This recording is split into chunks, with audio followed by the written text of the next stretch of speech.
Uttar Pradesh BJP के BSP के MH Khan साहब हमारे साथ हैं। समाजवादी पार्टी से अनुराग भदौरिया थोड़ी ही देर में हमारे साथ जुड़ेंगे। धर्मगुरु आचार्य विक्रमादित्य, धर्मगुरु विवेक विराट, धर्मगुरु आचार्य प्रतिष्ठा, तीनों हमारे साथ इस वक्त जुड़ रहे हैं। पर सबसे पहले मैं जानना चाहूंगी forensic expert doctor Bhupesh Sharma से। डॉक्टर भूपेश शर्मा जी, मैं आपसे पहला सवाल ये पूछना चाहती हूं कि जिस तरह का ये सुसाइड नोट है, 13 पन्नों का है, तारीख एक बार जिसमें लिखा है कि 13 तारीख को पहली बार कोशिश की थी आत्महत्या की, उस दिन शायद हिम्मत नहीं जुटा पाए और दोबारा काट कर उस पे 20 तारीख की डेट डाली गई है। उसमें कहीं कहीं ये भी लिखा गया है कि कुछ लोगों ने उन्हें मारने की कोशिश की। अब इस सुसाइड नोट का क्या महत्व है? कुछ लोग कह रहे हैं कि शायद इतना लिख ही नहीं सकते थे, हमेशा अपने सहयोगियों से लिखवाते थे। इस पूरे पत्र की क्या कीमत रहेगी सारे इन्वेस्टिगेशन में, सारी जांच में, जो इस वक्त एक स्पेशल इन्वेस्टिगेशन टीम कर रही है?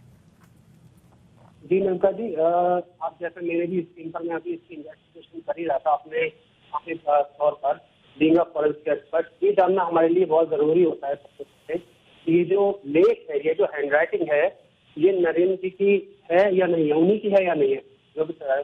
और डेफिनेटली ये सुसाइडल नोट हमको एक चीज तो दर्शाता है। हम सुसाइडल नोट में सबसे पहले कई चीजें देखते हैं, तो मोटिव क्या रहा है, रीजन क्या रहा है, क्यों इंसान ने सुसाइड किया है, वो क्या बताना चाह रहा है। क्योंकि हमेशा किसी ना किसी सुसाइड नोट में जब तक कोई मोटिव नहीं होता है, वो देखना बहुत जरूरी होता है कि मोटिव क्या है।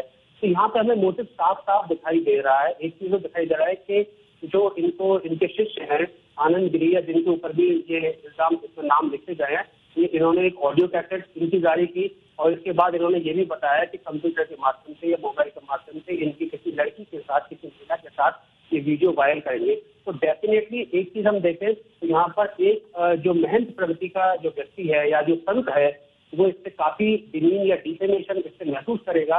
और डेफिनेटली ये कहीं भी ये पॉसिबल है बिल्कुल भी इस तरीके का सुसाइडल नोट लिखा जा सकता है।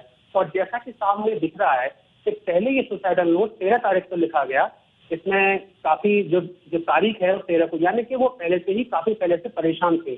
अब मैं आपको ये फॉरेंसिक इन्वेस्टिगेशन के जरिए से या फॉरेंसिक एनालिसिस के जरिए से बता देता हूँ कि सुसाइडल नोट उन्होंने ही लिखा होगा, क्योंकि इतना लंबा सुसाइडल नोट हैंडराइटिंग चेंज करके नहीं लिखा जा सकता।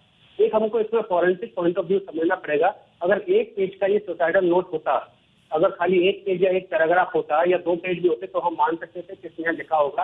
पर यहाँ पर अगर इन्वेस्टिगेशन में ये पता चलता है, जो एसआईटी टीम बैठाई गई है उनकी डेफिनेटली हैंडराइटिंग मैच की जाएगी, और हैंडराइटिंग में अगर ये पता चलता है ये उन्हीं का है, तो डेफिनेटली हो सकता है, क्योंकि उनको काफी पहले से परेशान किया जा रहा था। 13 तारीख को उन्होंने ये लिखा है, यानी कि 13 से पहले का ये वाक्य रहा है, काफी दिनों तक उन्हें परेशान किया जाता रहा होगा। और वो इसके साथ साथ मैं जो एज ए फॉरेंसिक एक्सपर्ट कहना चाहूंगा, एसआईटी टीम को जरूर कुछ ना कुछ एविडेंसेस मिलेंगे, कुछ ना कुछ लेख यानी कि डायरीज या कुछ ना कुछ ऐसे नोट और मिलेंगे यहाँ पर, जहाँ पर उन्होंने अपना वृत्तांत, अपनी चीजों को लिखा होगा। और ये सुसाइडल नोट कितना लंबा थी। भूपेश जी, मैं एक सवाल और पूछना चाहूंगी। अगर टेलीविजन का स्क्रीन आपके सामने है तो हम टाइम्स नाउ नवभारत पर दो ऐसी चिट्ठियां, पत्र दिखा रहे हैं। एक 2017 का जिसमें महंत नरेंद्र गिरी की एक हस्ताक्षर है, और एक ये 13 पेज का जो सुसाइड नोट है, इसमें जो हस्ताक्षर है। पहले तो मैं आपसे पूछूंगी कि बस एक नजर देखने से आपको ये हस्ताक्षर सही लग रहे हैं, एक ही शख्स के लग रहे हैं या नहीं लग रहे हैं? क्योंकि सबसे पहला और सबसे अहम सवाल यही होगा।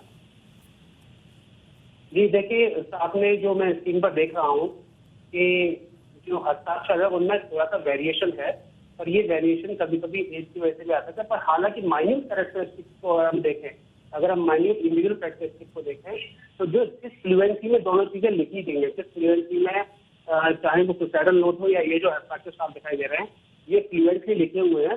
और कोई भी इंसान अगर किसी की हैंडराइटिंग बनाता है, खोज करता है, तो ये फ्लुएंसी लॉस्ट हो जाती है।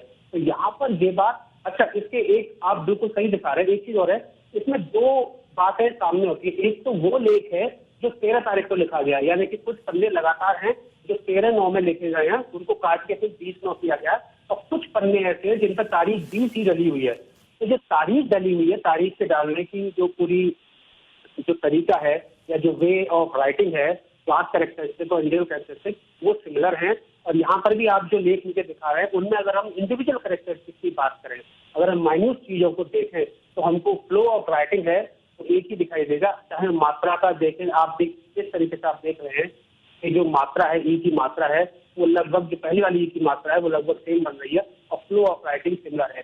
तो हाँ, पर इनमें ज्यादा इन्वेस्टिगेशन की जरूरत है, क्योंकि ये खाली एक सिग्नेचर है, और मुझे लगता है जी कि वो कोई ना कोई और लेख भी लिखते रहे बिल्कुल, होंगे। माइक्रोस्कोप के नीचे देखना और इस तरह स्क्रीन पर देखना जरूर अलग होता है, फर्क होता है उसमें। लेकिन सबसे पहले जो आपने बात कही वो सबसे ज्यादा जरूरी है कि फ्लो सेम लग रहा है। तो मैं इसी बात पर आऊंगी आचार्य विक्रमादित्य जी के पास। आचार्य जी, इस वक्त जब पूरा